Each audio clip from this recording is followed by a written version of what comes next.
Hey, thanks for listening. My name is Emily and I need your help. My mother disappeared 3 months ago and I'm really worried about her.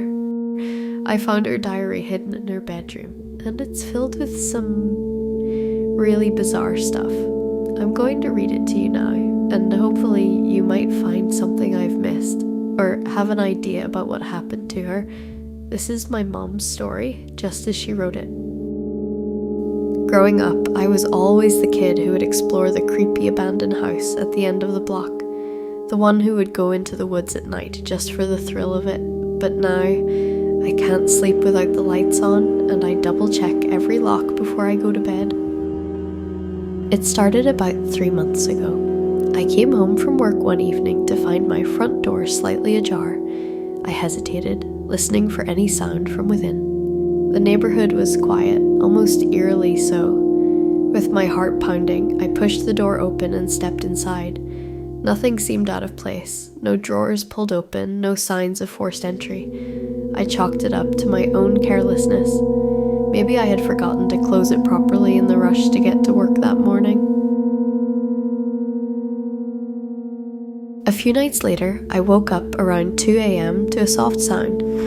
At first, I thought it was part of a dream, but then I heard it again, a faint creak coming from the hallway.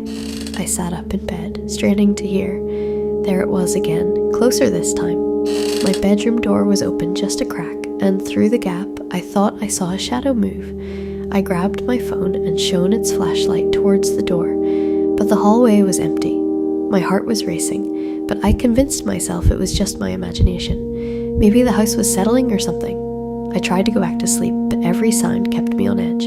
The next day, I installed extra locks on all the doors and windows. I felt better for a while, but the uneasy feeling lingered. I started noticing little things. A glass moved from where I left it, a book out of place, the distinct scent of someone else's cologne in the air. I was sure I was being paranoid, but the feeling of being watched grew stronger each day. One evening, I came home and found a single rose lying on my kitchen counter. It was fresh, dew still clinging to its petals. My stomach churned. I hadn't bought flowers in weeks.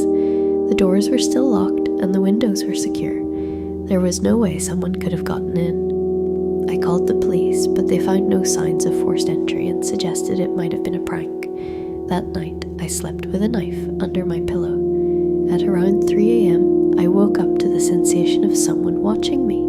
My eyes snapped open, and in the darkness, I saw the outline of a figure standing at the foot of my bed. I screamed and reached for the knife, but by the time I turned on the light, the figure was gone. The bedroom door was closed and locked from the inside. There was no way anyone could have been in there with me. Terrified, I called the police again. They searched the house and found nothing, no evidence that anyone had been there. They suggested I might be experiencing hallucinations from stress or a lack of sleep. I felt like I was losing my mind. Over the next few weeks, the intrusions became more personal. I'd find my clothes laid out on the bed in the morning, as if someone had chosen an outfit for me. Notes began to appear. You looked beautiful today. I love the way you laugh. Each one was written in a neat, precise handwriting I didn't recognize. Desperate, I set up traps. Strings across doorways, flour on the floor to catch footprints. Nothing worked. The notes kept coming, the flowers kept appearing, and the feeling of being watched grew more intense. I stopped going out, stopped talking to friends. I was too afraid to leave my house, but staying inside felt like being trapped in a cage with a predator. Then, one night, I woke up to find him sitting on the edge of my bed, staring at me with cold, unblinking eyes. His face was pale and gaunt, and his lips curled into a chilling smile. I was paralyzed with fear, unable to move or scream. He leaned in close, his breath hot against my ear, and whispered,